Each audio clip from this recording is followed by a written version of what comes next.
in the workplace and also social protection for families. Amongst the delegates that are attending this conference are Labour Federation unions, NACTU, COSATU, as well as FEDUSA. And I have the two gentlemen here who are leading FEDUSA and COSATU, who will give us their view on how South Africa is working out with regards to decent work and also social protection. Mr. Dennis George is on my right. Thank you very much for your time. Your view in a FEDUSA point of view about decent work. Globally, are we achieving decent work? Are workers happy in terms of decent work? Would you say that decent work has been achieved? Yeah, no, decent work is very important for working people because it brings a standard of what is the situation in the workplace and the fact that South Africa needs full and productive employment for all. And that's the reason why it is critical for FEDUSA to be part of the delegation of government and business, to be here to ensure that we can provide solutions for the challenges in our country of poverty, unemployment and inequality, but more specifically the focus that is on youth unemployment, that we want to give new hope and new opportunities for 3.1 million young people that is unemployed in our country. Thank you. Mr. Njali, a classic case or an example is the issue of the OPE workers. As COSATU, you had said that you wanted this issue to be resolved at NEDLEC. What is the progress with regards to that? How are you faring? Not much progress has been made. We know that the cabinet has appointed some other ministers to get involved in terms of trying to solve the situation. What COSATU is interested on is not about the politics of it.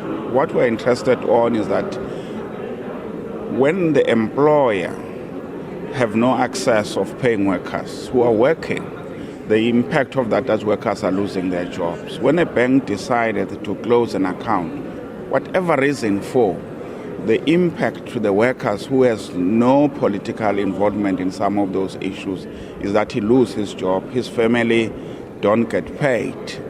Mr. George, what is FEDUSA's view with regards to what's happening at OPE? We haven't heard much. They may not be your members, but you still represent workers. Do you have a view on what's happening there and the involvement of these ministers or the state in this issue? Look, I think the big issue for us, it's about good corporate governance in the first place, both in government and also in the private sector. And the issue of ethical leadership. You see, when you start doing business, where it's business between the state and the private sector, the issue of corruption from time to time raises its ugly head. And then you find a situation, we don't know what is the reason why the banks have decided to take this drastic step to close down those people's accounts. But we say that the issue of workers come first. Once workers have work, and they must be paid. There's the issue of the low economic growth in South Africa and elsewhere around the world. Yesterday we heard the minister who's chairing this session say that we cannot achieve economic growth if there's no job creation.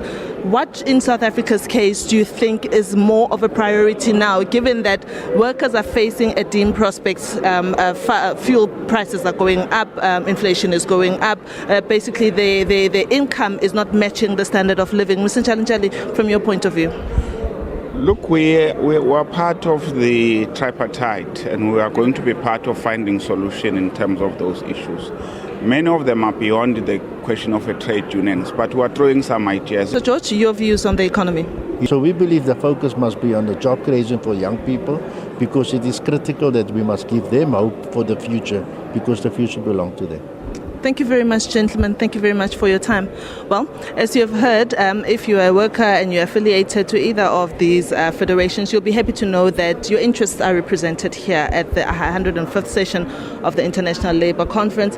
And of course, the issue of economic growth, the issue of jobs is highlighted very strongly. You'll agree with me that this time around, the conference takes place at a very, very critical time where very firm decisions and firm declarations have to be taken in terms of where the global economy is going, in terms of worker rights, in terms of decent work, and also in terms of social protection.